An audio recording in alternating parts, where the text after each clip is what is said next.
I now call to order the regularly scheduled board meeting for the Lake Havasu Unified School District. Roll call, please. Michael Kern. Here. Evelyn Kinsley. Here. Lisa Lamont. Here. Matthew Houston. Here. David Rose. Here. This time, a moment of silent prayer, private reflection.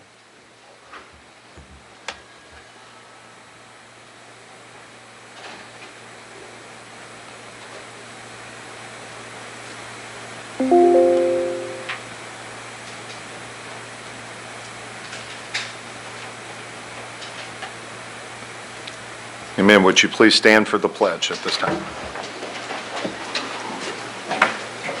I pledge allegiance to the flag of the United States of America and to the republic for which it stands, one nation, under God, indivisible, with liberty and justice for all. All right. At this time, we have item 2.1. Please welcome Lake Havasu City Education Association President Carol Nowakowski.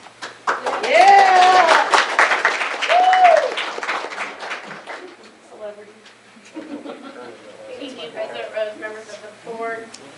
Dr. still on? All right. Oh, I see her. All right. And community. And, well, I was hoping to have a report tonight. There's not much to report since legislation is still on hold and we're still waiting for a budget. I did reach out to our representative, Mia Suchi, and I just asked earlier today, and I said, any ideas on finalizing of the budget? He said, probably sometime next week. And I said, thanks, because I have a school board meeting tonight, and I'd like to provide some information. He said, there is nothing to report, but until we have a legitimate budget, and he would let me know. So that's one positive, like, staying in the know. And then the other thing I did get, our OC, Matt Nichols, our OC, reached out tonight, and he said that our raise in our enrollment is going to be featured at our weekend leadership retreat at AA. So I just wanted to share with you that people are watching, and they acknowledged that the raise and the longevity fans, and so we're getting recognized. And the last time that they recognized us, I think we were all walking out front. That was in 2016-17. So this is a good part of recognition. So, but that's all I have to report tonight. So, thank Awesome. you. Thank you, Carol. At this time, item 3.1, call to the public.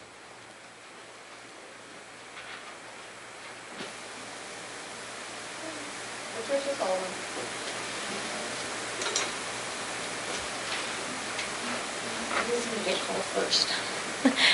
I'd like to bring to the attention a few things. I know I've talked to some of you individually in regards to these issues. I haven't had a chance to send out an email. I'm very busy, unfortunately. But for one, I would like to know what the current status of Ms. Sautner is. After years of harassment at Smoke Tree, moved all 3 of my children, and now 4 children will be enrolled at Starline. And I look forward to a successful year for my 4 children. I have one in the SDC program that is nonverbal and a runner, which we'll get to that topic in a minute here. And then I've got a kindergartner, a 3rd grader who is retained, and a 4th grader. So it's very important to me that the school that I've selected for my children is going to be successful, as they have had 4 years of misery at Smoke Tree. SDC, we'll talk about that now. In the ending of the school year, I received an email because my nonverbal runner, level 3, was intended to go to ESY, extended school year. I went ahead and hesitated to sign it because we had camps. We've got Calvary camp coming up. We've got zoo camp we're leaving this Saturday for, and I wasn't sure if he'd be able to attend adequately. They encouraged me to go ahead and sign him up, so I did. Exactly 3 weeks later, I get an email. ESY, it's not going to be at Starline, it's going to be at Jamaica. I just fought at the beginning of the school year to get him out of Jamaica because that was the worst school for my son, because I don't need your help teaching my son to wash his hands and wipe his butt. I need your help to teach him his ABCs, 1, 2, 3s, and things that are going to be successful. It is my job as a parent to teach my child how to wash his hands, go to the bathroom, and do those things. I appreciate the support for the parents that need it. Was not a support my child needed. I finally got him to Starline 2nd quarter. And now, I get an email 3 weeks after that email that he is now no longer going to go to Starline. He's going to go to Havasu High without consenting me, his teachers, or anybody else. I'm sorry, you share custody of my children with me. They attend school, they come home, they do homework, they do bathing, they may get some playtime with me, but then they need to go to bed because they have school tomorrow, especially my autistic one who's needing a routine. For this school district to make a decision without consulting parents or the people who are caring for the children on a day-to-day basis. Now, there is no federal law that requires that you keep all these children in one school. So why is it that you did not make a decision, you, not the board, but the district as a whole, did not make a decision to open one classroom over at Havasu High, allow parents to make a decision on what teacher was better for their student, maybe make a decision on what school was better for their location? No, as a whole, the district, I try not to say you guys, because I understand it wasn't your decision, have made this decision without consulting us, and you have obligated us with no other option. And I am begging you guys to reconsider this, because the decision's been made without your authorization as well. Because teachers were advised before school was even let out. 3 weeks before I knew, teachers knew. They've already packed, they've already moved. What gives the school district the right to make that decision without consulting us as parents? This is a huge move. All 4 of my children are going to be going to Starline this next year. And now I've got one that's on the complete opposite side.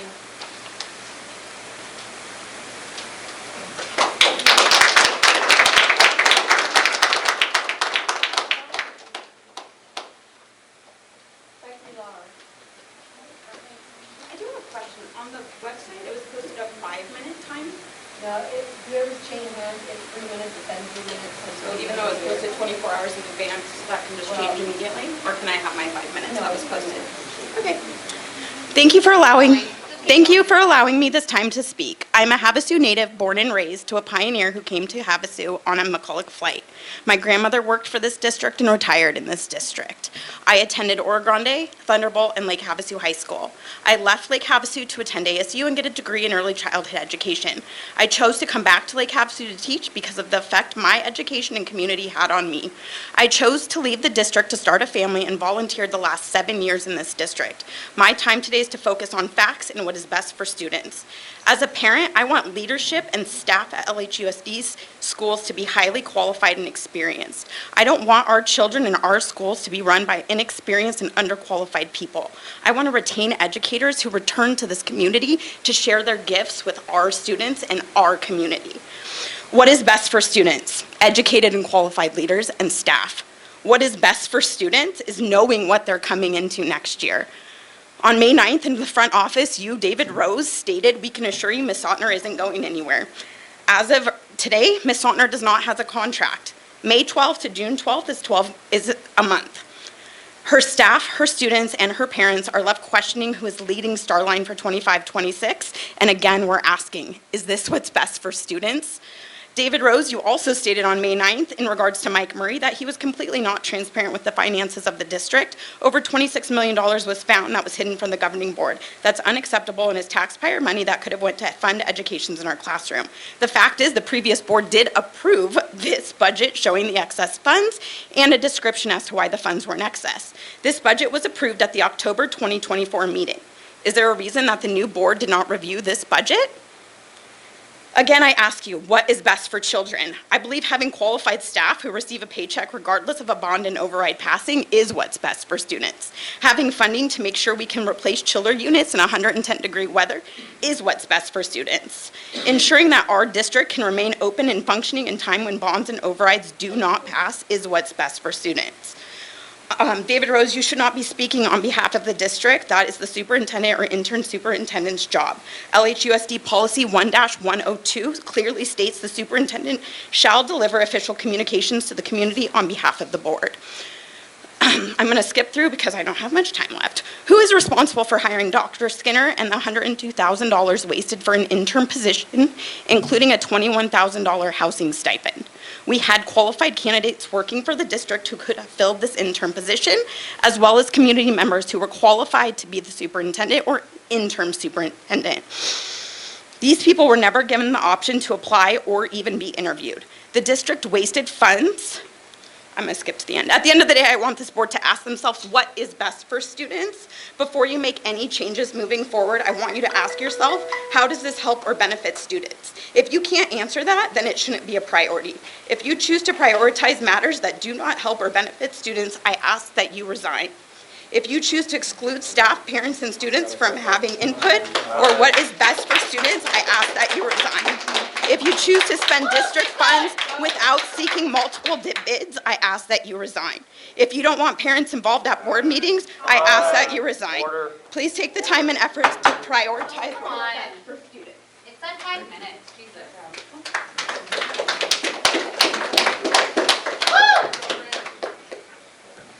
I just wanted to say that if you don't have enough time to make your full remarks, you always can email your remarks to our entire board. Rita Fallon.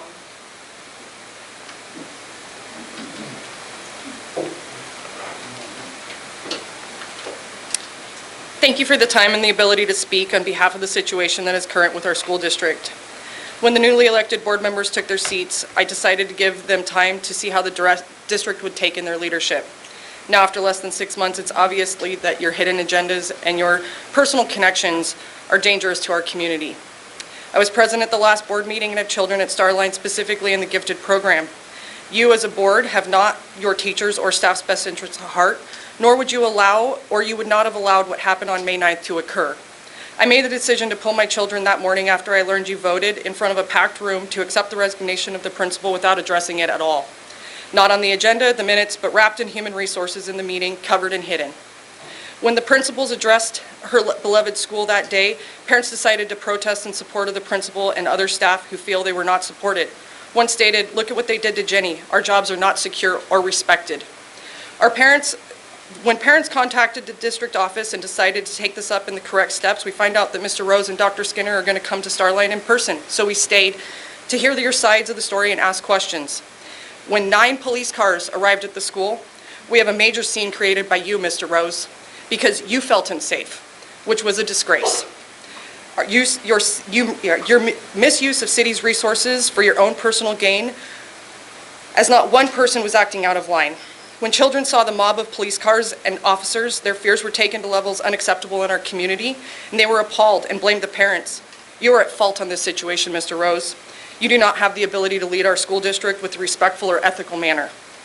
Then, to hear the audio recording confirming our suspicions, it's obviously that you have a power trip that has been shown to be untrustworthy. Your pride and ego are in control, and I do not accept those actions, which is why I incline you to resign. Whatever connection your board has to the Moms of Liberty is dangerous, as your decisions are being influenced from outside the community, not from people you are accountable to, or by voters, parents, or teaching staff.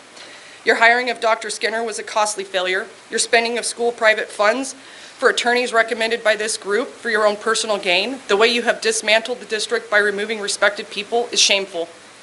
You can tell this board has personal motives hidden from the community which have made our district unstable. We know most of you are using this board for a stepping stone to political higher gains. Before we move forward with seeking a recall of your positions, we ask as a community that you leave on your own accord and keep your future in mind. I do not have to answer to higher powers. That is mine own. I do not have to answer to higher powers that are of your actions, but of my own. And I pray that you take the correct actions for our district and move forward in the correct ways by moving down the road. I pray that you do best what is for our district and remove yourselves from the situation as your true colors are exposed. You will answer for hurting children and families in our position and as you are in a powerful position in our community. Thank you.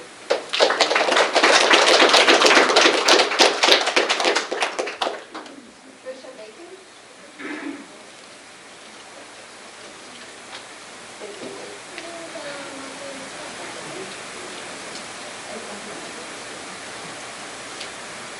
Hello, I am Trishan Bacon, and I do have children that are at Starline. I also have a daughter that is 24 and has been through the school district as well. I want to just state the curriculum that I see in this district now is a huge change from what was in the past. The fact, just with my children now that are in high school, And I look at my daughter, my youngest one that's in 3rd grade, and her ability to read began in kindergarten versus what it used to be. So this district has made changes that were positive. I also want to state today, David Rose, you said that Oro Grande is the best school in this district. You shouldn't be saying that. All of these schools in this district are great schools. I chose Starline because I felt it was the best school, and I feel it represents that with the A+ rating that school received. Look at the performance data on that. Did you choose them? Did you say they're the best just because they wear red, white, and blue? Because I feel our whole county here wears red, white, and blue. Why are we paying multiple salaries for the same position? Where's the funding coming from? Mike Murray is under contract, but has not been in the district office and did not compile with the budget of 25-26 school year. How much did Lake Havasu Unified School District pay Victoria for? How many bids or recommendations did the district get? We hired a third party to do Mike Murray's job while he is still on payroll. Why was this never made public? How was this firm selected? Why is the board hiring attorneys from the Moms of Liberty? Where is this money coming from? Why are we not utilizing the attorneys that this district has? Also, you guys, it was talked about with this facial recognition software, and a lot of people I hear, how many kids have been tried to be taken from our district? Has there been any kids? No. I can tell you myself, my daughter was. So I'm coming to you as a parent that my daughter, they tried to take her from school from the Parks and Recs program. No idea who it was. There was no cameras at the school this time. But coming from a mom that her child, somebody did try to take, I think your facial recognition software is a waste of money to this district. This town does not pass bonds easily. You are wasting funds left and right on attorneys, staff. The superintendent was a huge waste of money. Did you guys not do your job and investigate her yourself or look into her background? I wouldn't hire her for a business that I would have. I don't see why you guys would accept her for this district. Evelyn, I respect you, okay, but I don't feel you are set for this job. When we sat there the other day, every question that we asked you, I don't know, it was just laugh after laugh with an I don't know answer. And that's not acceptable to sit on this board and represent these kids. I get you're a mom and you have a heart, and so do I, but you need to know what you're doing.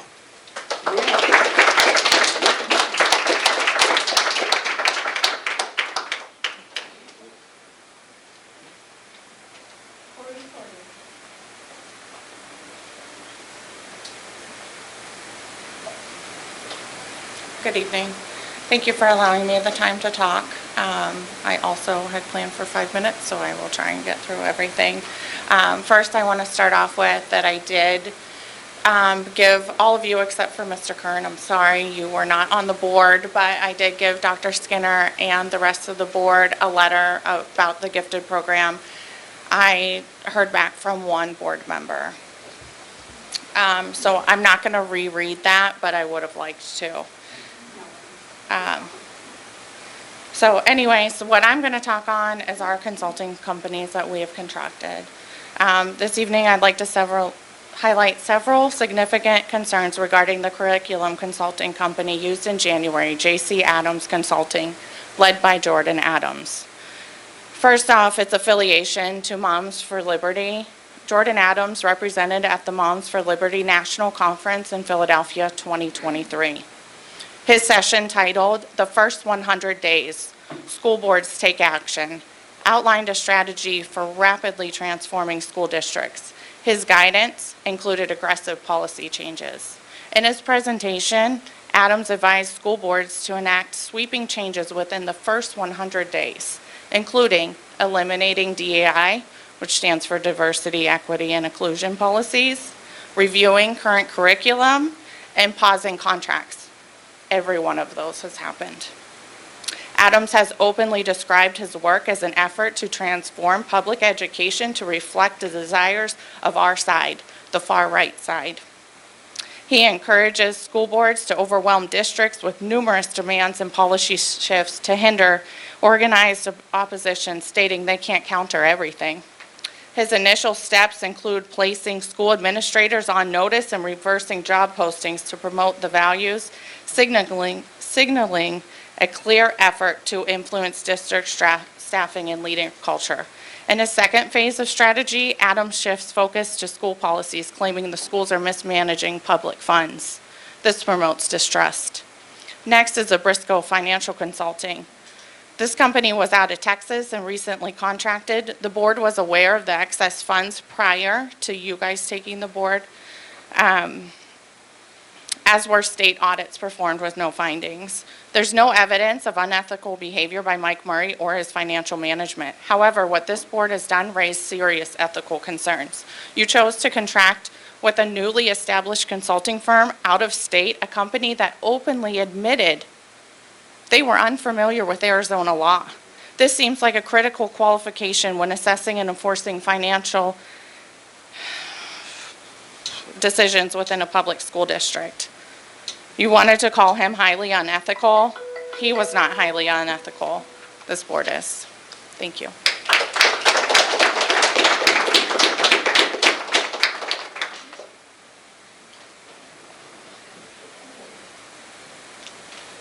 So I believe the only thing I'm able to speak to is the principal contracts. So for those of you who are here today, I see there's a lot of Starline people in the room. This morning, the governing board had an executive session at 9 a.m.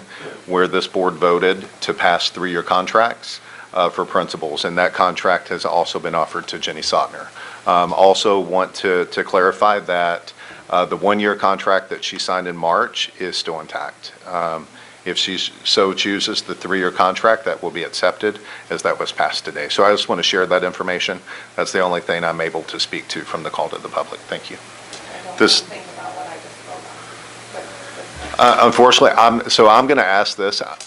We're not allowed to speak to things from call to the public. I ask that you please email me. Email all your board members. We will respond. So I do respond to emails. So. Are you the one that did? I've responded to several of the Starline parents when it comes to gifted. So, all right, moving on. Item 4.1, consent agenda. I need a motion for approval.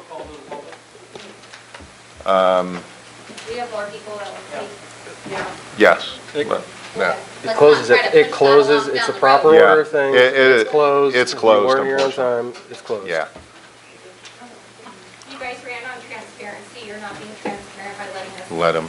I think let them. Let them speak. It's closed, it's proper order and proper conduct. If they want to That's it. come, they should appear on time. That's the rules for them, just because they want to do it. What's the rule? The rule is that it closes at the proper time. If we do it now, we have to do it every time. Okay. It's proper order. Okay. Except that we haven't had a next motion, so it could still, I mean, we still reasonably are on 3.1. We don't have a motion on 4.1 yet. All right. I'll allow it. Yeah, your form needs to be filled out, and I will allow it. Setting precedent.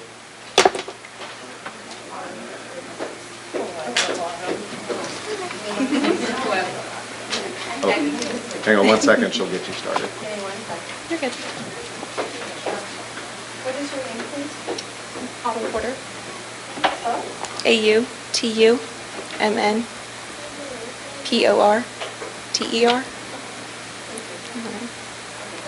Thank you. Good evening. For those who do not know me, I'm Autumn Porter. I'm a proud graduate of LHUSD.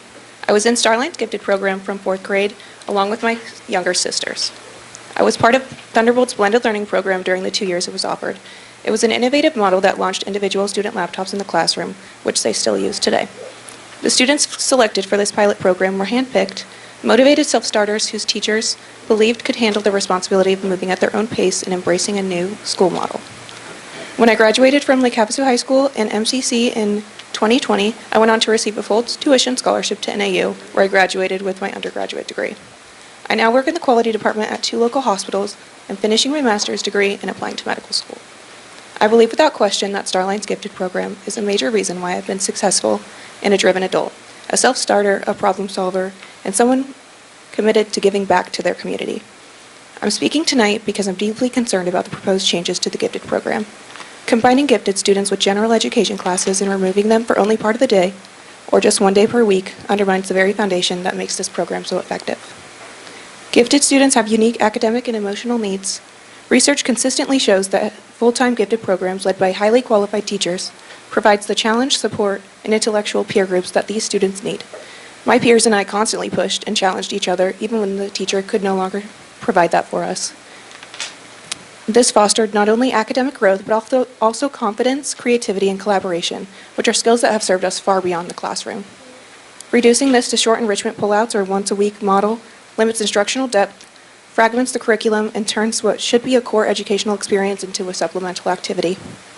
Pullout models are not a substitute for a dedicated class. They leave gifted students bored, under-challenged, and disengaged. This isn't about academic achievement. It's about identity, mental health, and long-term success. While I don't have children yet, I have 2 younger siblings currently in the district and many close friends raising their families here, which I also hope to do as well. During last month's meeting, Mr. Rose mentioned the proposed changes were in response to some families being unable to transfer their children to Starline. While I understand there may be a few outliers, we should not dismantle a program that so many families have gone out of their way to access.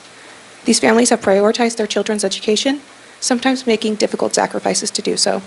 Additionally, our community is actively recruiting physicians across many specialties, and one of the biggest questions these professionals ask when considering a move to Lake Havasu City is the quality of our education for their children. Programs like our gifted education offerings are powerful tools to attract and retain high-level talent in this community.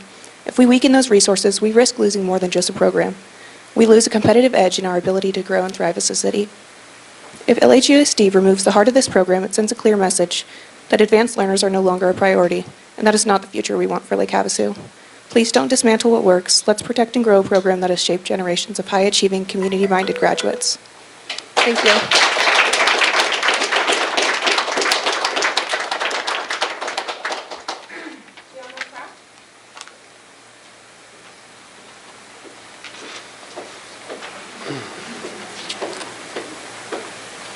Hi, my name's Gianna Kraft, and actually, after watching what has happened due to all the chaos in our district because of everything at Starline, I actually would like to suggest to our school board and school district that somehow we put a policy in place that when somebody is leaving, such as a staff member or a principal or a teacher or somebody who is absolutely beloved in our school district, that announcement actually does not happen within our schools until the end of day, especially when this principal, teacher, or staff member is not leaving the district until after the school year.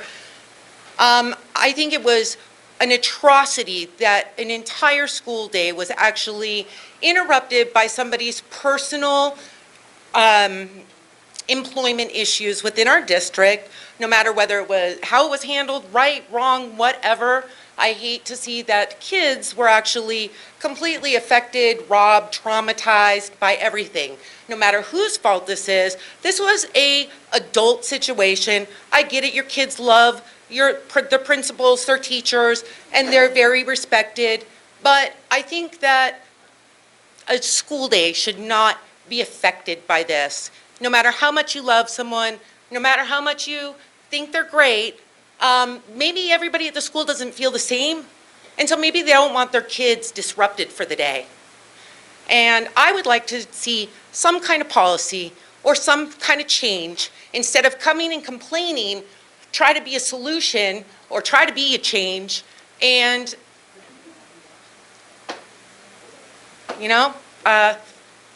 let's try to put something in place that this cannot happen again. Thank you very much.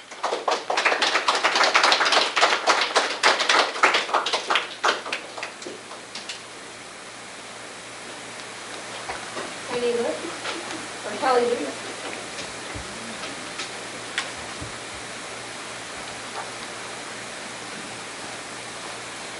Hello. I wanted to thank you all for answering the call for public service to be school board members.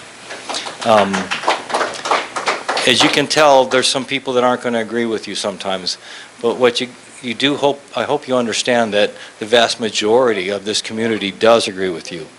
There's been silly-ass surveys in the newspaper which had a particular agenda attached to them, something about survey about what we think about the school board. What we think about the school board happened in November with the election, where you were all, excuse me, where you were all highly elected over the other members. The community wants change in this school board. The community wants change in the curriculum. The community wants schools' grades to come up. Community wants to get rid of DEI, and that's what they were elected to do. You're doing what you were elected to do. Thank you for doing it, and your community supports you regardless of a small minority of people that don't want change. Thank you again for doing what you're doing. How many kids do you have in the district? Harold Meeks.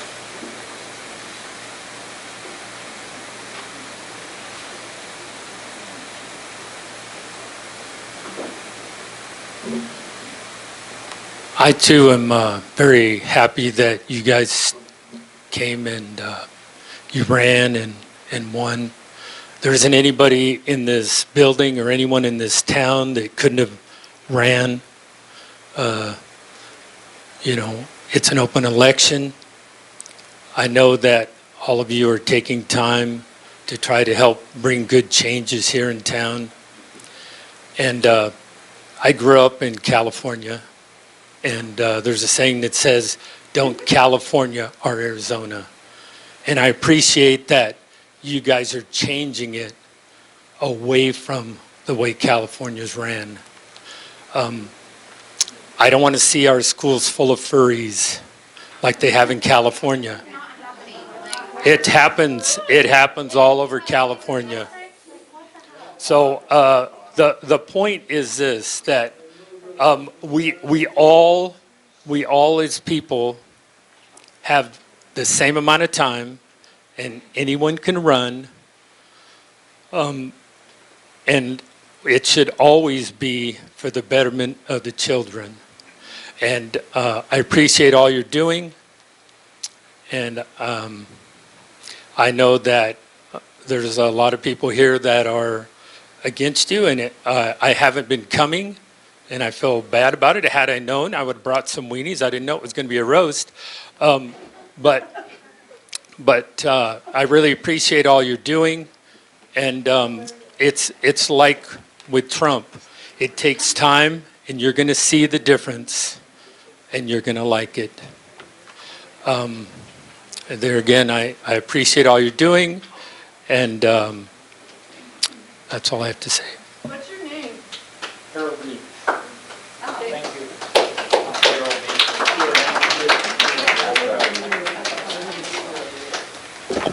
All right, I need a motion for item 4.1, consent agenda. I move to accept 4.1. Need a second? I second. Michael Kearns? Yes. Evelyn Tinsley? Yes. Lisa Milan? Yes. Matthew Houston? Yes. David Rose? Yes. We're now on item 6.1, Governing Board Recommendation for Director of Student Achievement. In our last Governing Board meeting last month, a committee had recommended a candidate, and the board passed that. Since then, that candidate has opted not to accept the position. We haven't been told why. However, the committee has recommended another individual, and we are happy tonight to present to this board Christy Olson.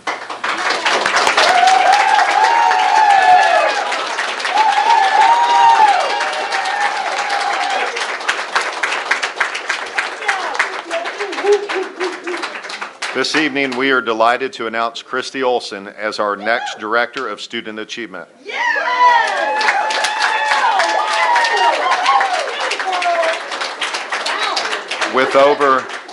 With over 3 decades of service in Lake Havasu Unified School District, Ms. Christy Olson brings a wealth of experience and deep understanding of curriculum assessment and instruction from preschool through 12th grade.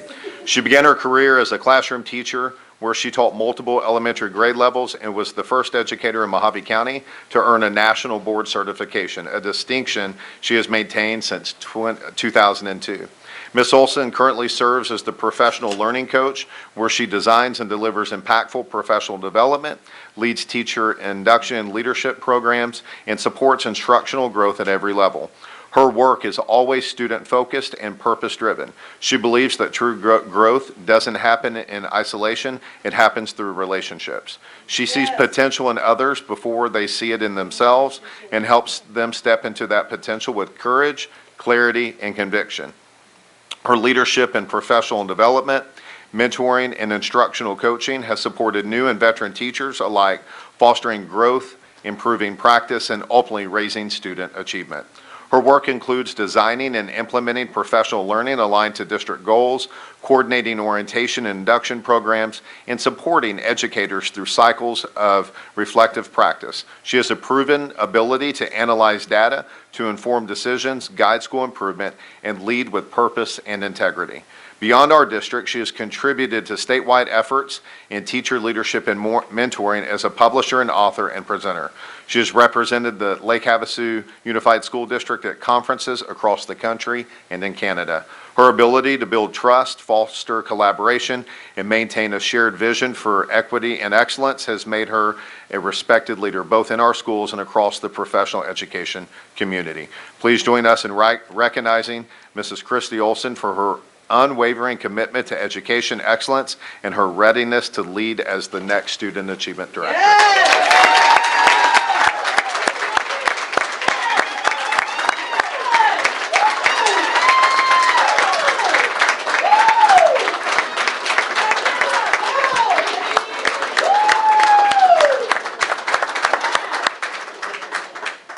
At this time, I will need a motion for item 6.1 for approval. I move to approve item 6.1. Second. Michael Kern? Yes. Evelyn Tinsley? Yes. Lisa Ramon? Yes. Matthew Houston? Yes. David Rose? Yes. Congratulations, Ms. Olson.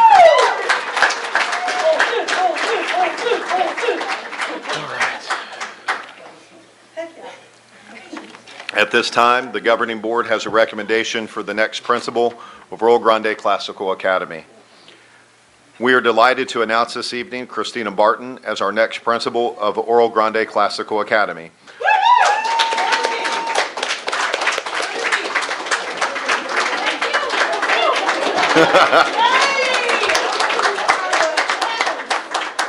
Originally from rural Minnesota, Chris has proudly called Arizona home for the past 15 years. She brings a diverse background in leadership, education, and community engagement. Chris served as the executive director of the Bullhead Area Chamber of Commerce for 5 years before transitioning into education, teaching, and career and technical education in business and marketing and social studies at Fox Creek Junior High School for 6 years. In June 2021, Chris assumed her current role as school administrator at Desert Star Academy Middle School. She brings a combination of strategic planning, collaborative leadership, and deep communication to education innovation. Chris believes the key to education success is building strong rapport with staff, students, parents, and community stakeholders. She prioritizes open communication with students, parents, and staff to ensure that their voices are heard and valued. Additionally, she leverages data, demographic, and resources in decision-making to set measurable goals and continually refine strategies to meet and exceed them. Chris holds a Bachelor's of Science in Business Administration and a Master's degree in Education Administration, both from Grand Canyon University. With early experience in hospitality, retail, and the chamber industry, Chris brings a well-rounded, community-focused, and academic approach to educational leadership. Please join us in welcoming Mrs. Christina Barton as the next principal of Oro Grande Classical Academy.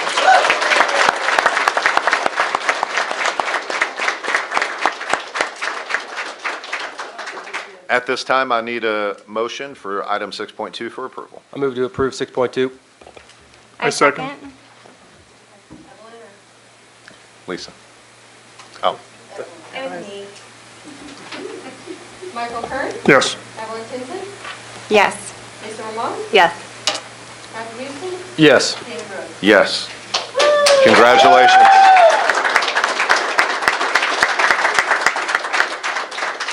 At this time, we will have presentations from Student Services. Please welcome our new Student Service Director, Mr. Charles Keller.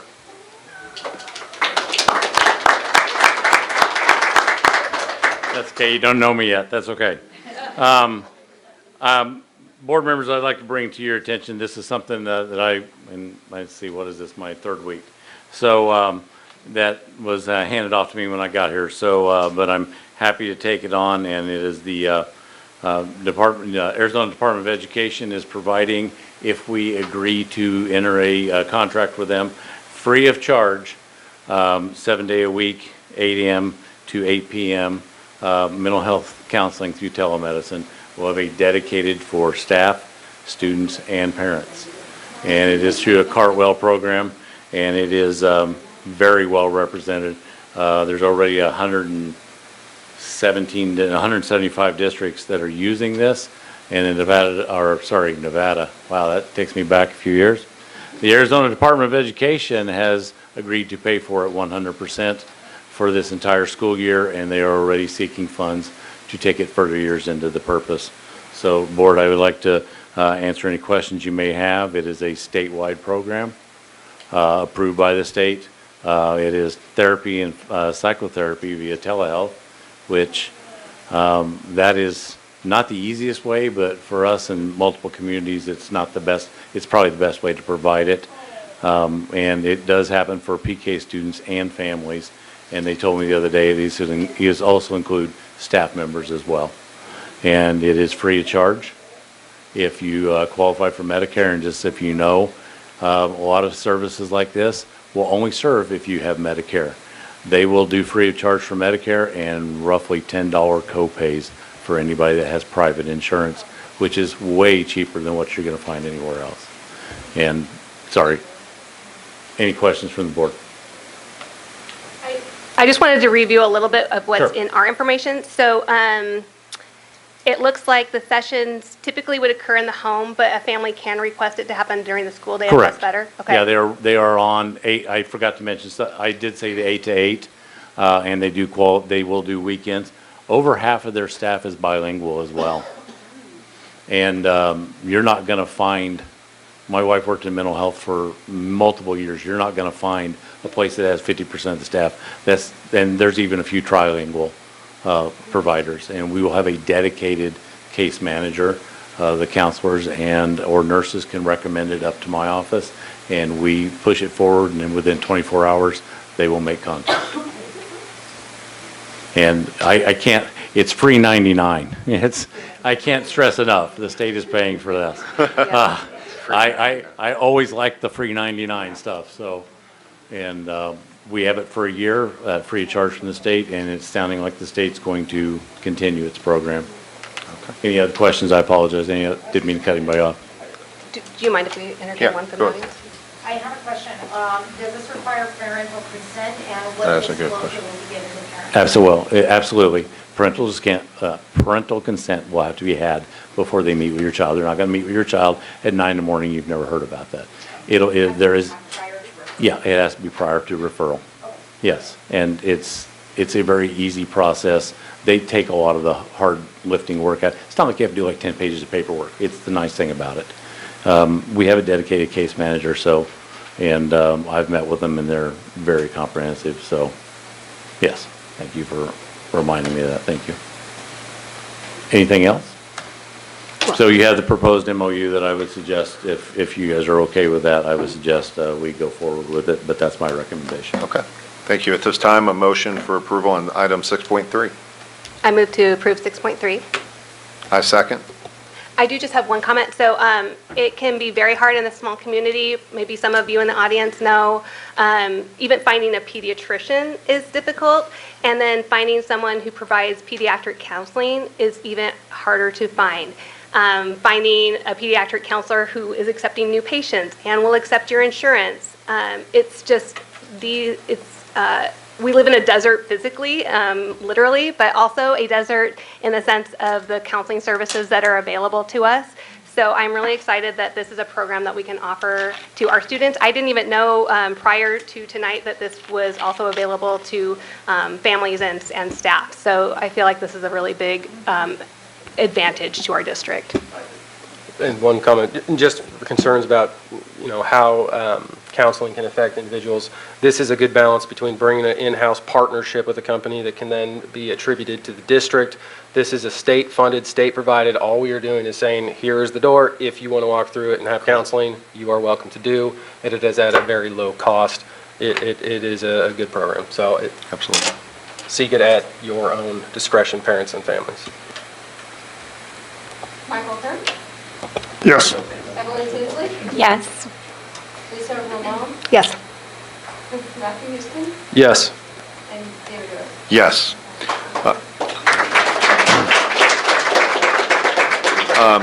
Next up, we have special education. If you would, please welcome our special ed director, Allie Noodleman. Ms. Noodleman, while you're here tonight, if I'm allowed to do this, would you be able to address the concerns that have been brought up and called to the public when it comes to special ed from Starline and kind of give some clarity of what, I actually don't think she are we not can, allowed to do that? no. Okay. It'd be better if we sent out information. Okay. Or could you- Can I just say that all the parents did receive a letter with detailed explanation of why that was happening? Okay. Okay, thank you. Could you forward that to the governing board? Absolutely. Thank you so much. Okay, thanks.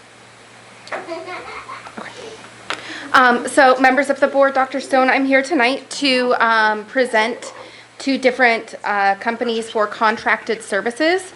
As a district, we are obligated to provide proper evaluation and services for special education eligible students to ensure they receive a free and appropriate public education as required under the Individuals with Disabilities Education Act, or IDEA. LHUSD actively recruits for in-person, in-house candidates. Unfortunately, there is a national shortage of school psychologists, school speech and language pathologists, school occupational therapists, school physical therapists, as well as vision and hearing impaired teachers.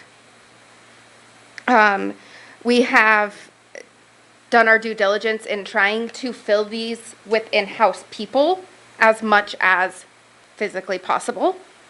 The first company I bring to you today is Eluma. We have partnered with Eluma previously. They were one of our biggest partners this past school year. This year we are bringing down a little bit of our partnership with them because we did find a better cost with the other company.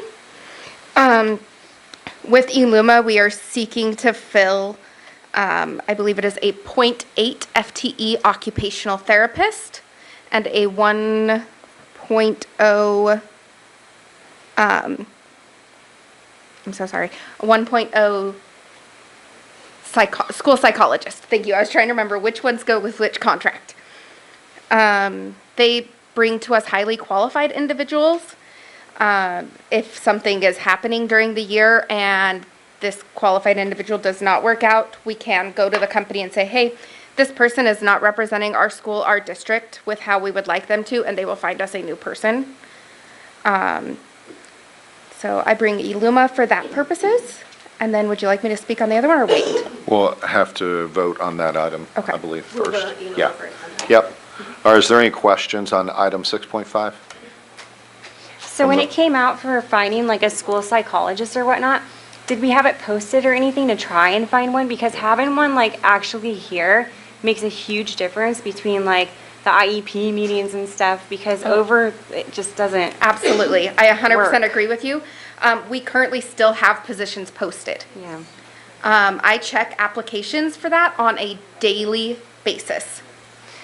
Is it just because of the shortage, or is it It is- because we're not offering No. enough, or what is the? It's a nationwide shortage. We offer more than anybody else in the county, compensation-wise. That's good to know. There have been a couple of things I've seen. There's been a couple of things I have seen other districts do as far as trying to retain staff, but it's really hard to retain what you don't have. I did attend the NAU recruiting fair with HR. During that fair, we spoke to many, many educators, and NAU does have an SLP program. I spoke to one person who was 3 years out from graduating. There is just a shortage of people enrolling in programs. They're very, very competitive programs. They're very small programs. And honestly, education struggles to compete with the private sector As a speech language pathologist in the education sector, you're going to see a caseload, depending on what state you are in, between 40 and 80 students. We try to keep ours right around 55, which is average across the nation. For the salary post online, between $71,000 and $81,000 based on experience and years. When you go to the private sector, they get a lot more flexibility with scheduling, a much smaller caseload, and much more money. So as far as education, we are very competitive, but nationwide education is struggling to compete with that private sector. It's kind of just like we were talking about earlier with finding services through pediatricians, through mental health counseling. We just kind of have to do what we have to do to provide these services to our kids. But yes, there are positions posted.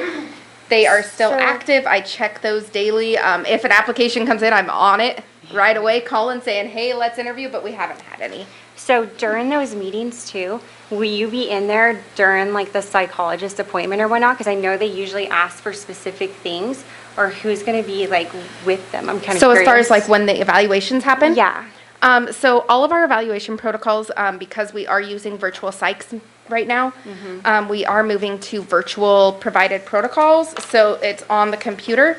But our school psychology intern, Tamara Yates, does go to each evaluation.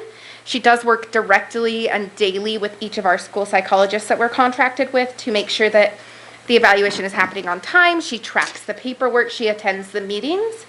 And then as far as at the meeting with the parents, when we all come to whichever meeting it is of the 4 that it could be, we ensure that we meet all of the IDEA requirements for people that are there. So if it is a evaluation meeting, there will be that school psychologist, someone who can interpret the results. Typically, that's the school psychologist. IDEA does not require us to have a school psychologist there, just someone that can interpret results. So in a pinch, we've had people step in that are knowledgeable. So like Miss Yates, who works directly with those. I've spent many, many years now deep delved. I feel very confident telling you this is what this exam tests for. This is the score your child got. This is how it relates to their peers and what we need to do with their learning. So I've stepped in there. I am, yes. Sorry. In just a moment.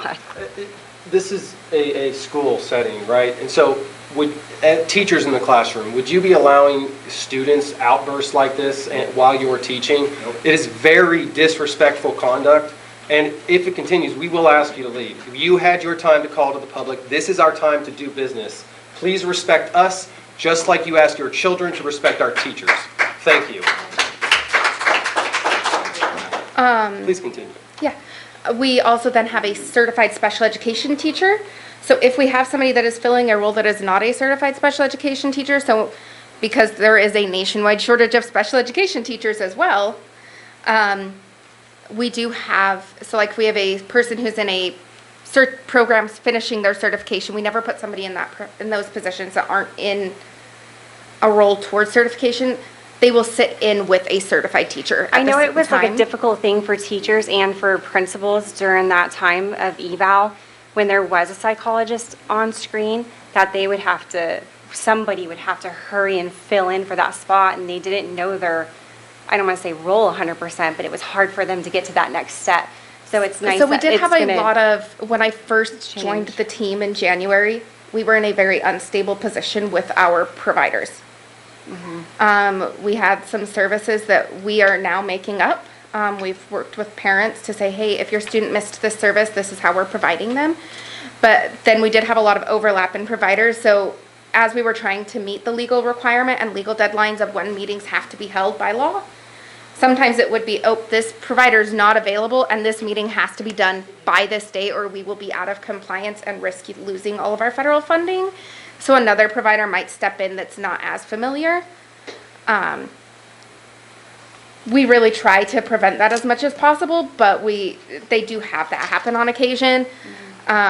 We do try to give, the school staff as much warning as possible when that does occur. Good question. Thank you. Any other questions from the governing board? All right, at this time, I need a motion to approve item 6.4. I move to approve 6.4. A second. Michael Pearl. Yes. Evelyn Lindsay. Yes. Lisa Roman. Yes. Matthew Houston. Yes. David Rose. Yes. Item 6.5. So ProCare Therapy, VocaVision, they are one and the same in the companies. They are the company we are looking at partnering with for the remainder of our positions, and that would be 3 SLP positions, I believe 4 school psychology positions, and also 1 registered behavior technician. With the registered behavior technician is new to us this year.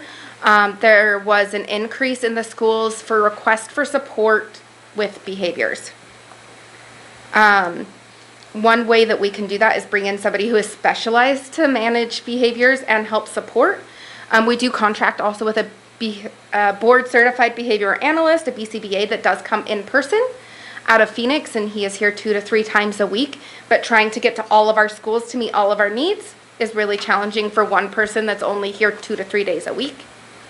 And then, so the registered behavior technician will be an in-person individual that is contracted through this company. They'll work very closely with our BCBA to determine, hey, this kid, we just were able to do a functional behavior assessment, create a behavior intervention plan, and now we want you to go work with this student and the staff that work. Specifically, we want to empower the staff to support the student.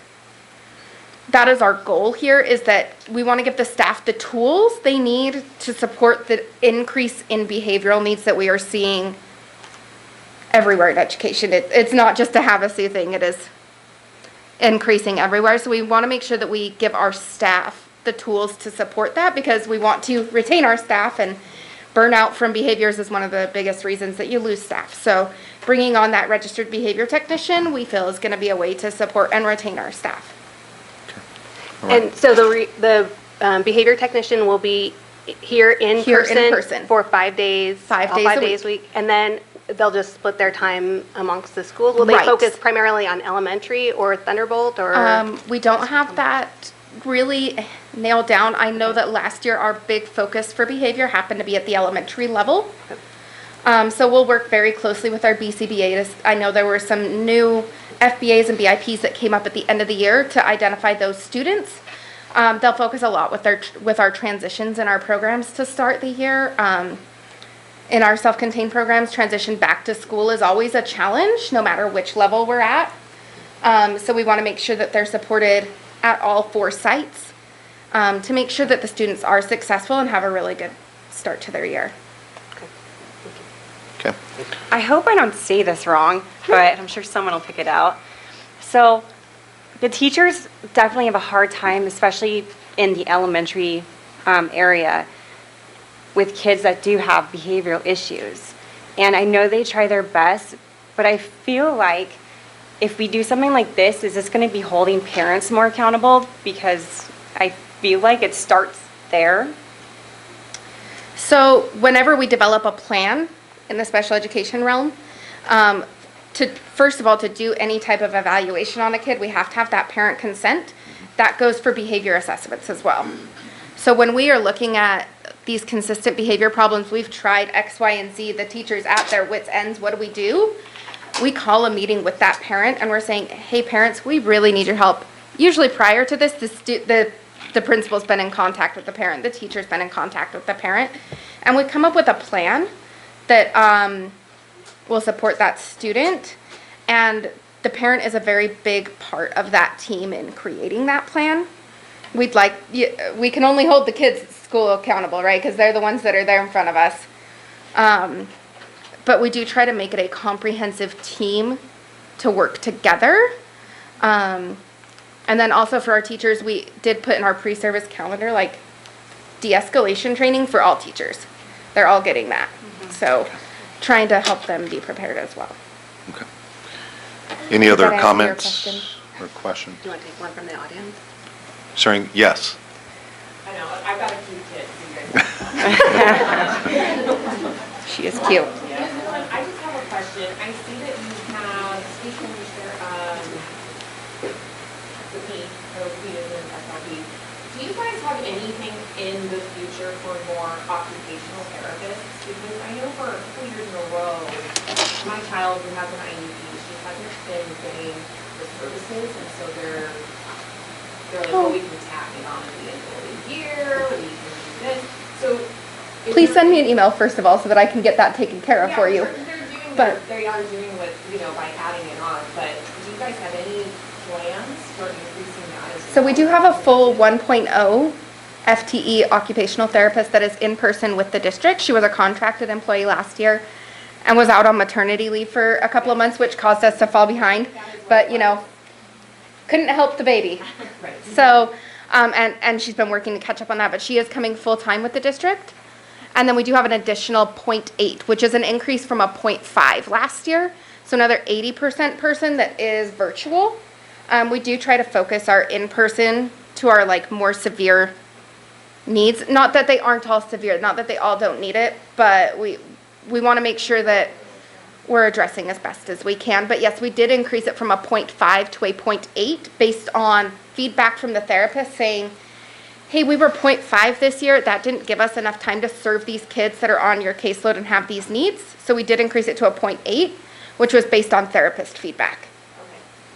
So that is a continuous look at. We look at our hours, we look at the minutes and the services in the IEP, we look at the students, we try to anticipate what is coming to us, and that's how we make our staffing. We have made changes. If you go back into past boards meetings, you'll see, hey, we had to add this person because our people increased. And so as we have the increase in need, we do look at adding those staff. Thank you. I'm curious what you guys are utilizing Jessica Forrester for. She is an absolute amazing asset to this school district, and she's an ABA therapist, so everything you were saying that you're in need of, but I'm wondering why she's counseling at Havasupai with a degree as maybe a therapist, when that's what you're in need of. That would be a personnel question I can't answer. That would be human resources. So. Okay. All right. Any other questions from the governing board? All right. Now, a motion for item 6.5 for approval. Move to approve 6.5. I'll second. Michael Kern? Yes. Evelyn Kinsley? Yes. Kate Roman? Yes. Matthew Houston? Yes. David Rose? Yes. Now, item 6.6, business services.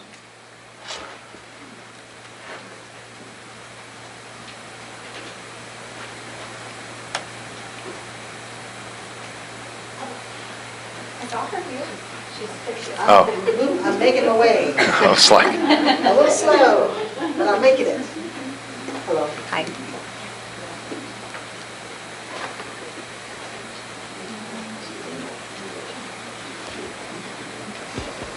Testing, yay. Okay, this first item for business services is an update to our facility use manual. We're not making any changes to the costs of facility use. We're just making sure that we updated all the information to what's for 202526. okay, Pretty straightforward. awesome. Any questions from the governing board? No, but I don't have a question. Comment. It is a comment. I was here when we negotiated this whole facilities use manual. If you were here at that meeting, it was a barn burner. It was like 3 hours of just facilities use manual. But since that, I haven't heard anything good or bad, and I am kind of a person who feels like no news is good news. So I feel like this must be working, and unless I hear otherwise, which I have not. So, I'm going to be voting to approve this because it appears to have been working. If it's not, would you please let us know? Any other comments, questions? All right, at this time, I need a motion for item 6.6. I'll move to approve 6.6. I second. Michael Kern? Yes. Evelyn Kinsley? Yes. Kate Roman? Yes. Matthew Houston? Yes. David Rose? Yes. All right, item 6.7. Thank you so much, members of the governing board and everyone in attendance. Huh? Yes, please. Yes, please. This is a proposal to renovate Thunderbolt Middle School as part of the previously approved projects for upgrades and renovations for schools district-wide, it's my understanding. And I did a tour of the schools. I'll introduce myself properly once we get to the next section. I didn't know it was going to be in this order. But I did do a complete walkthrough of all the schools 3 weeks ago when I was here, and there was some concerns with this proposal from Thunderbolt, so we want to make sure that we get this approved and get the construction and renovations going as soon as we possibly can. So this is upgrades, obviously, to the front office area. When I walked in there, it kind of reminded me of a Cigna Health office. I was like, well, this is interesting, all the curved, and everything's pink. What's up with the pink? Yeah, exactly. So, yeah, I will say this. The Pink Palace. The Pink Palace. When our children are in a space where they feel safe, they behave better. Facilities, even though sometimes we don't see them as motivators or that affect personalities and behaviors, that's a shortfall if we don't understand that.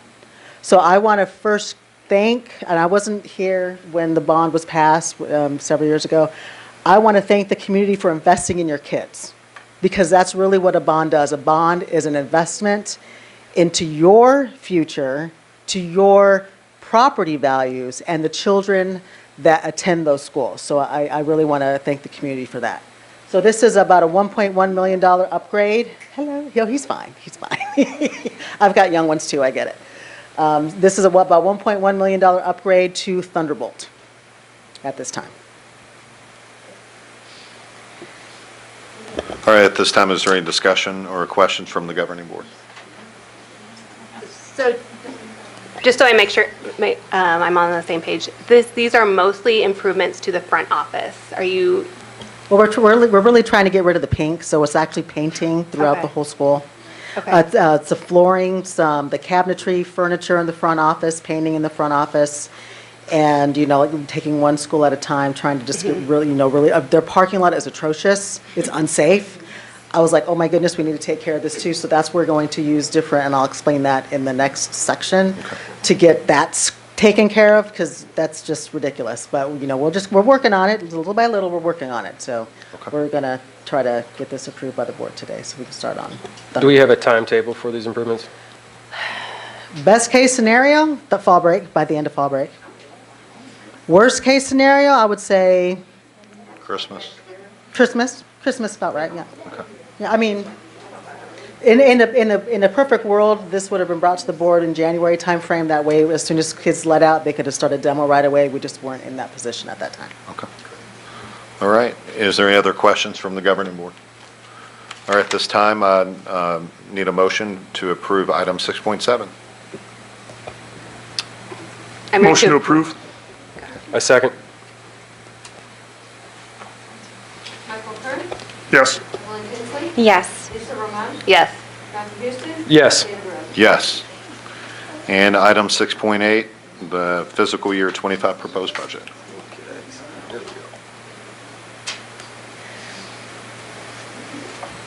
you put up the presentation? Do I have a clip, or do you? All right. We're not that advanced. No, we actually have a clicker, but it's not. But we're going to get there. We will get there. Okay, so what I would like to introduce myself, again, I heard my name come up earlier in the call to the public. My name is Victoria Farrar. I am the Chief Financial Officer of Cartwright School District, which is in Phoenix. So I'm up here visiting.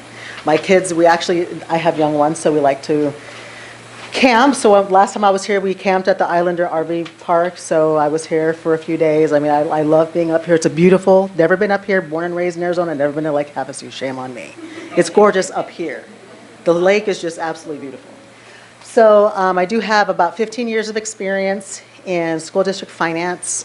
I have also worked for the Maricopa County Treasurer's Office on 2 different occasions as an accountant for the treasurer. So I have some background and front ground experience with budget and funds.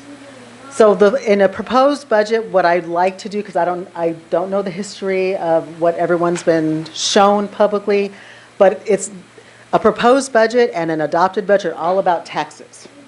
It's all about taxes.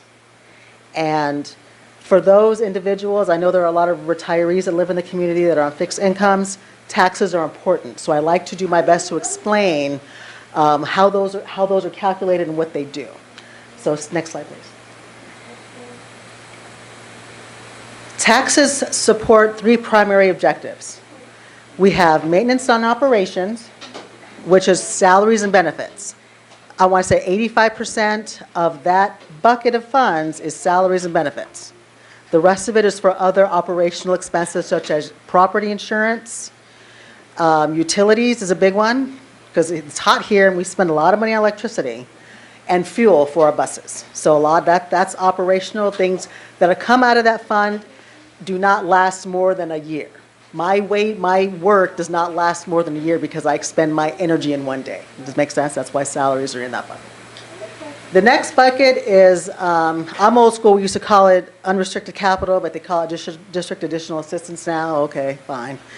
But that is all of the things that last more than 1 year, like this lectern here. I can move it, it's as long as I don't physically destroy it, it will last 20, 30 years if I take care of it. So things of that nature that last more than 1 year come out of that bucket. Now the bucket one, fund one, is a much larger bucket than the second bucket. And the third one is adjacent ways. That is your ingress, we call it ingress and egress in and out of a property. Your fire lanes, your safety lanes, your bus lanes to get in and out of the property. So when I spoke about the Thunderbolt parking lot nightmare, some of that money would come from adjacent ways because that affects ingress and egress. Now the part that doesn't would come out of bond or capital. Next slide, please. So when I talk about the numbers on the screen, that's just current year appropriation. And what I mean by that, let's say that last year I also had $34 million, but I didn't spend 10. That really means I have 44 million because I have 10 to carry over. I just want to illustrate how taxes are calculated because they're based on current year appropriations. What the legislature gives you per pupil at the beginning of the year. Now, as our wonderful, I wrote her name down, wonderful friend, Miss Carol, yes, Nowakowski. I think I said that right. Hello. The legislature has not finalized the budget yet. Well, we've all been here before. I've been doing this for 15 years. I can say more times than not, the legislature has not given us a budget in time. When I'm doing this presentation, I have final numbers. It is what it is. They're still in negotiations. I was reading some news articles. You've got the Senate doing one thing and the House doing something else and nobody's talking. Okay, well, let's see how far this goes. But current year appropriation as it stands right now, what we can count on is $34 million. Next slide, please. District additional assistance capital is 2.8. You see the difference. That's a huge difference. And I will make a mention of capital. In prior years, that was slashed to less than half. And then slowly, because of the school finance lawsuit that Cartwright's actually the fiscal agent for, that's forced the legislature to increase that appropriation for schools district-wide, which is a wonderful thing. Next slide, please. So three-year comparison, maintenance operation. I'm showing you the appropriation for the past 2 years that we know, and the current year, which is so unknown because of the uncertainty in the budget. So 37, 37, 36. It's pretty stable. We are slightly declining. We've lost about between 200 and 400 kids between that time frame, but the amount you get per pupil is going up. So it kind of offsets itself. And then you have other funds that, such as Prop 123, which they're still negotiating. Let's see how that works out. That would change some of the 26 figure here. But it's pretty stable. So next slide, please. Next slide, please. Okay, tax rates. People look at their assessed valuations and then their treasurer's notices, and they see a dollar figure at the bottom. They say, okay, there's a ratio here, look, 1 point something, something, something. And my assessed valuation. What the state does, every February, they have to do it by law. They take the assessed valuations from the prior year for every property in the state. This is the Joint Legislative Budget Committee's job. Every February, they have to do that. And they say, okay, we've got, and I'll kind of explain that next slide. So they do that, and then they have to figure out, well, how much money do we need as a state to pay for our educational obligations? So they do some estimating. And component 3 is adjacent ways. Next slide, please. Okay. So assessed valuation, fiscal 2024, $83 billion. Fiscal 25, $88 billion. They're guessing on 2026. They're using historical trends to calculate and average out what property value, taxable property value will be for the upcoming tax year. Next slide, please. So then the state comes up with what they call a qualifying tax rate. And that's the percentage that they collect from every property owner that they're expected to distribute to schools. Next slide, please. So as property rates go up, theory tells you that the rates, or assessed values go up, rates should go down because you want to keep them relatively flat, which is what we see here. So in Lake Havasu Unified School District, 24% of the money that the district receives comes from the state. We call it state equalization. It comes from the state and the county. It's dispersed, but that's the percentage. I will tell you, on Cartwright, we get 95% from the state because it's the SEF, the socioeconomic status of the families that live in that community. Next slide, please. Adjacent ways, like I told you about the ingress and egress to and from the school properties. That's a completely separate tax rate that the board and the superintendent and the business manager set based on what we believe the obligations will be for that year. So that's not something that the state gives us. We have to do that on our own. Next slide, please.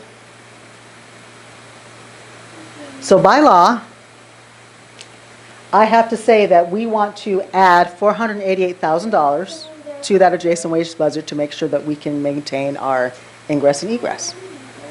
So what does that mean? If your home value is $100,000, then you would, for the year, you'd pay $4.25 for that levy. Yes. Hey, can I play what you're playing? What are you playing? Next slide, please. That was perfect.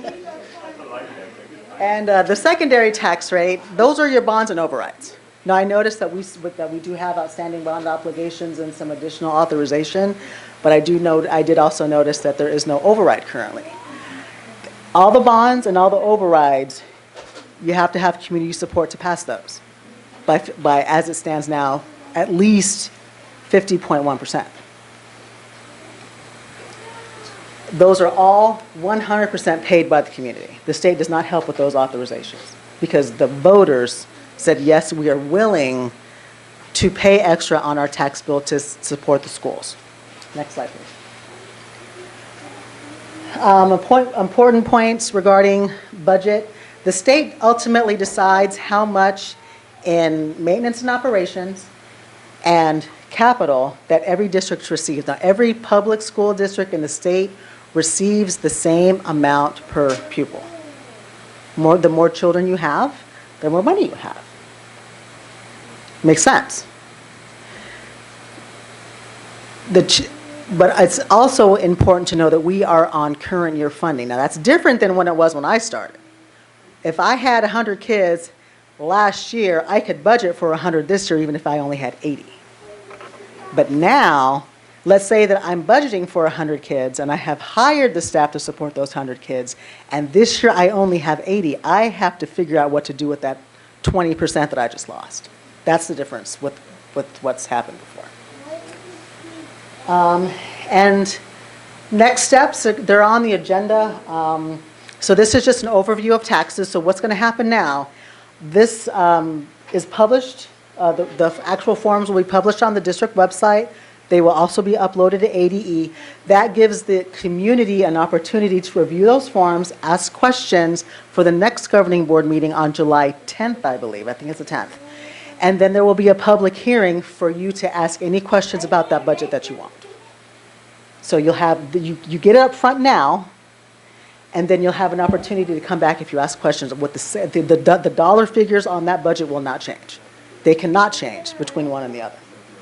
What I will say is, because since we don't have final numbers on what our actual per pupil allocation will be, that revision will have to be done sometime in the fall, usually September timeframe, because October's AFR and they don't like to do them at the same time.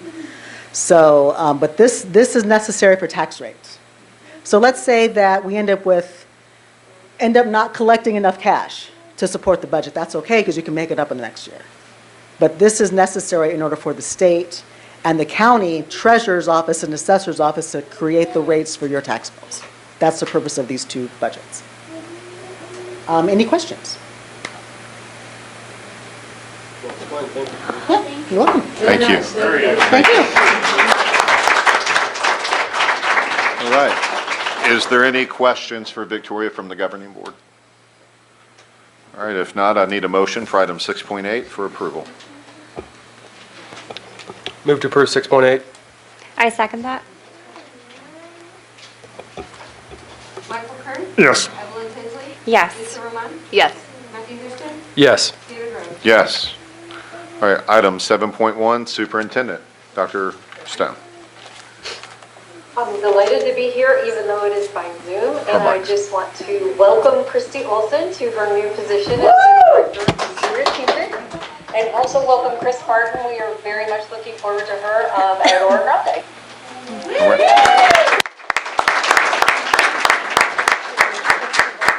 All right. And now 7.2, governing board members. Is there any questions, comments, agenda items? I do want to say something. There was a parent that came up and said that it would be nice for us if we could actually do like a text and or email saying that there is a board meeting coming up, so that way they could be more prepared or whatnot. So. Okay. Lisa. And then I'm not sure, sorry, if this is supposed to be like an agenda item or if it's something that we just end up discussing or whatnot. But another thing was brought up as well, like if you have kids that are in soccer or whatnot, I know for me it was super hard because practice wouldn't start till like 8:30 at night sometimes because the lack of fields. With the fields that we currently have at the schools, they can't be utilized because there's no lights. So maybe if we can work together with the city or something to where we can have more fields to use, that'd be good. All right. And we can add that as a discussion item for the July board meeting. Go ahead. So I'm not trying to embarrass anyone or make somebody feel bad, but something does not sit right with me, and that is when people call up from the audience and criticize a board member for asking questions, even if it seems like something that someone should have been prepared for. I will tell you that I often ask questions either because I legitimately don't know the answer, or I do know the answer, but I want the entire public to hear it. And it does dampen conversation when people feel like they can't ask questions without being ridiculed for it. So again, I am not trying to shame anyone, but if you did that, please don't do it again.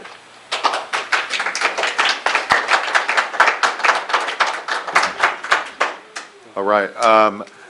Discussion item for next meeting. I did have a Zoom call with the FBI Phoenix in regards to our school safety audit.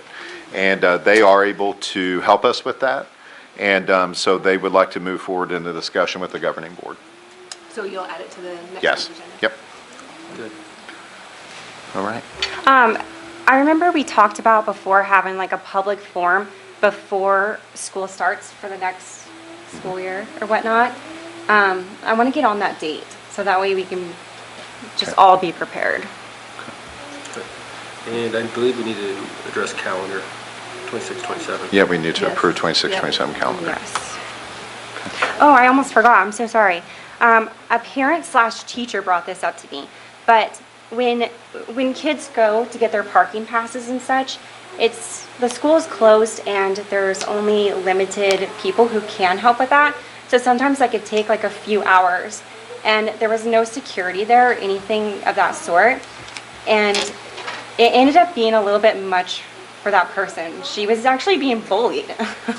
a teacher was being bullied. So I'm not sure what we can do to be able to address that for this next. Okay, you can Sesh. request that for a discussion item. Okay, let's do Okay. it. All right. Any other items? Okay.